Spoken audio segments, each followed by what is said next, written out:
This is Jackie T.D. Huynh, and welcome to day 3 of my 30-day Facebook Live challenge. I was challenged by my marketing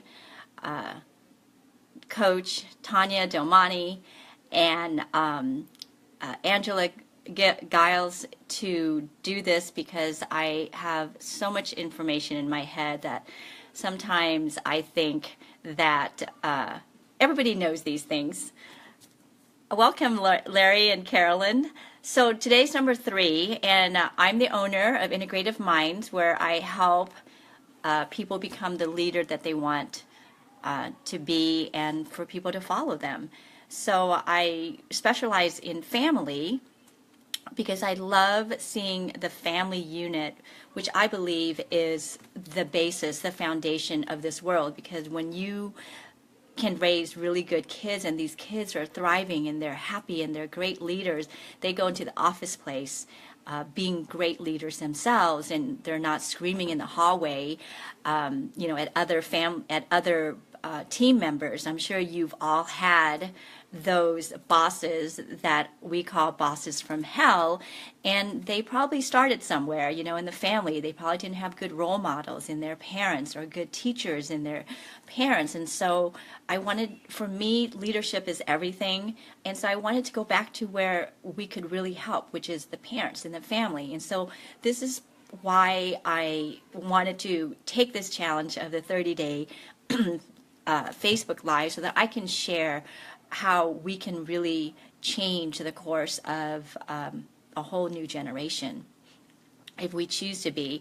And the last year I've created a 3-month online program called the Harmonious Family Blueprint, which is one reason why I'm doing this, so that I can give information and tidbits from my 3-month program so that people get a little bit of what they'll be learning. So one thing, so to get started for today, the one thing that I've learned is we all want to be loved, we all want to be valued, and we all want to feel that we're good enough. And I found that when you feel that way towards someone, like someone is giving you something that you feel loved, that you feel valued, and that you feel good enough in their eyes, you will almost do anything for them. So this is a really big key in how to motivate people, right? If you want people to stand up and do what you want, then you in turn have to give something, which is you have to help them feel that you love them, that you value them, and that they are good enough for you. And one of the things, a Jedi mind trick that I've learned that we go through in the 3-month program is something called the 5 love languages. Now, there are 5 universal ways that people express and receive or interpret love, according to Dr. Gary Chapman. He's actually the founder of the 5 love languages, and I use it for all my clients. I use it for my family members. My kids take the quiz. He has a quiz online at the number 5 lovelanguages.com, and I'll put it in the notes after I finish, that you can go, and they have the quiz for kids and they have the kids for adults, so that you know what the love languages are for the other person. So the important thing really is to speak the love languages of the other person. The problem lies in that most people tend to give love in the way that they prefer to receive love, which is how many relationships can start really sticky. But if you can understand what your partner views as love and what your children's inherent love language is, then we can all start tearing down this wall and really creating an amazing relationship. So I'm going to go through the 5 languages, and they're pretty straightforward, but here's a description of them. So one of them is called words of affirmation. So this is expressing affection through your words, your spoken words, like you're giving them praises and you're showing them how much you appreciate them. So hearing the words "I love you" and any other compliments that they're valued really, really speaks highly for people where words of affirmation is really important to them. So words hold real value within people who find this to be a high value. So on the opposite end, though, too, because words are so strong with them, negative or insulting comments really hurts deeply as compared to someone else who this isn't a top priority. And it's really hard for them to forgive someone if this is if words of affirmation is one of their top two. The second one is called acts of service. Now, it sounds just like what it is. It's for them, action speaks louder than words. So action are used to show and receive love. So they love you doing things. So if it's a husband and a wife, they want you to mow the lawn, help them clean the house, do the dishes. This is what's important, acts of service. Now, these people, they want their partner to recognize that their life is really rough and if they can help them out in any possible way. So lending them a hand to show that they really care. So these people really thrive on this language and they do well. They don't do well actually with broken promises. If you say you're going to do something, you really better do it. To them, it's considered laziness and also lack of commitment. And basically, if you're not willing to show this by doing favors for them, you're also showing that you're not appreciating them. So the third love language is called receiving gifts. And gifting is a symbolic of love and affection for these people. These people really, really feel love when they get a tangible gift from you. This doesn't necessarily mean that the person is materialistic, but the meaningful or the thoughtful present is what makes them feel really appreciated. The fourth love language is called quality time. This means expressing affection with your undivided attention, with no distraction. They want to know that they've got your time, and it's a quality time. So you're not on your phone, you're not multitasking when you're with them. So any kind of distraction, you want to postpone that. If you're not listening to them, it's really hurtful for these people. So you want to remember that that's really crucial. This really makes them feel satisfied and comforted. So the last love language is called physical touch. So with this love language, they like affections through physical touch, appropriate physical touch. Let me add that. So everyday connection. These are the hugs, the kissing, the hand holding. Any type of affirmation that requires physical touch makes them feel really appreciated. So how does this all help? So when you know what a person does and doesn't care about, it's a really big eye-opener and it can help you empathize with the people a little better.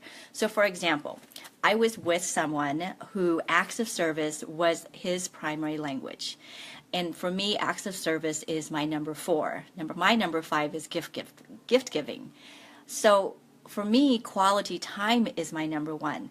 And I remember he kept doing things for me, and it was really great and I really appreciated it, but it always clashed because I just wanted him to stop doing all these things around my apartment. And I just wanted him to just sit with me and talk with me or play a game or watch TV, because this is how I felt love. And at the time I didn't know any better. I didn't know these things, so I faulted him for that, and I felt like he didn't love or really deeply appreciate me. So we ended up breaking up, of course. So you can probably figure out what your love language is just by simply, you don't even have to take the test. I'm sure you can figure out those 5 things. So it's words of affirmation, acts of service, receiving gifts, quality time, and physical touch. Now, you can probably just think about it and know what your top two is. Uh, if, but I really do suggest that you go to the website, it's called 5lovelanguages.com, and take the test, because what it'll do is actually will rank you, rank where it is from 1 to 5. And it's really, really helpful. I know it's kind of silly, but seriously, just go do it. And one thing that Dr. Chapman points out is there are different dialects for each love language. For example, my primary language is quality time, but I also express and I feel affection through words of affirmation and physical touch on a high degree also. So for me, those three are really, really high, and they're important.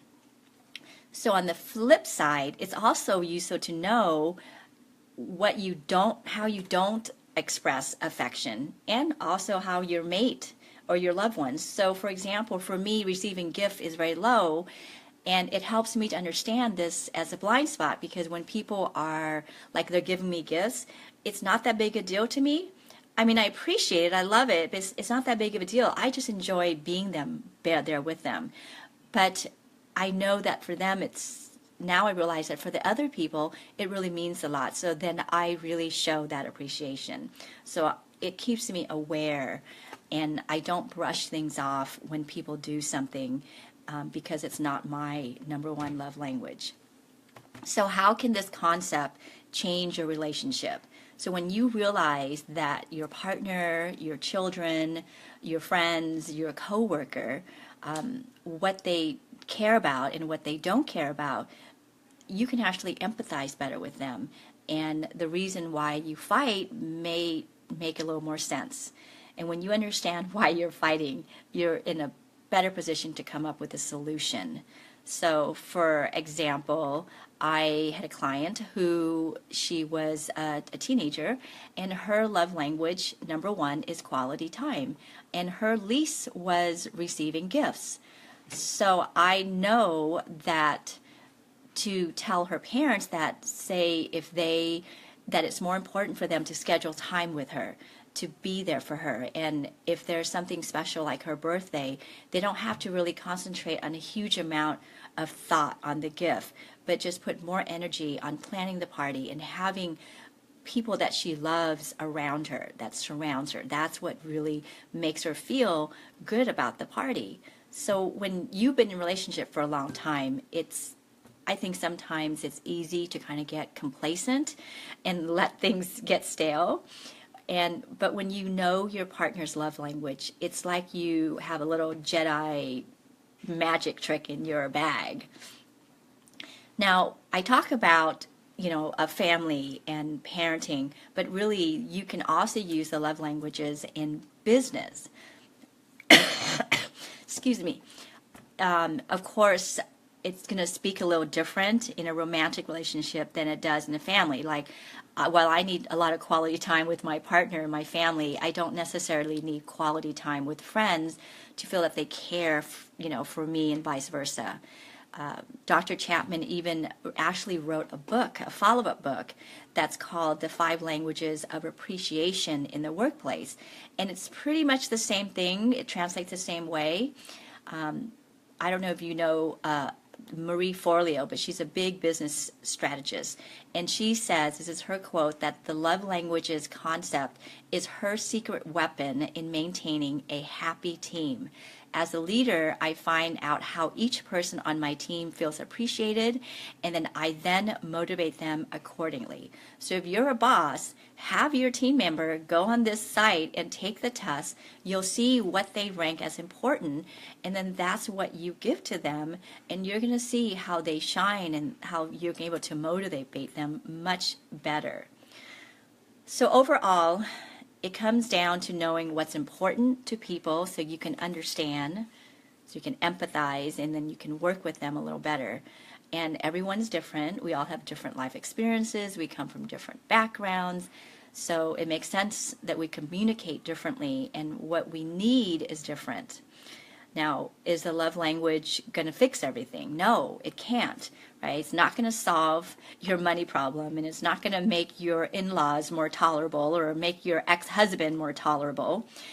But the concept does go a long way when it comes to helping communicate better, and we all know how much it matters in a relationship.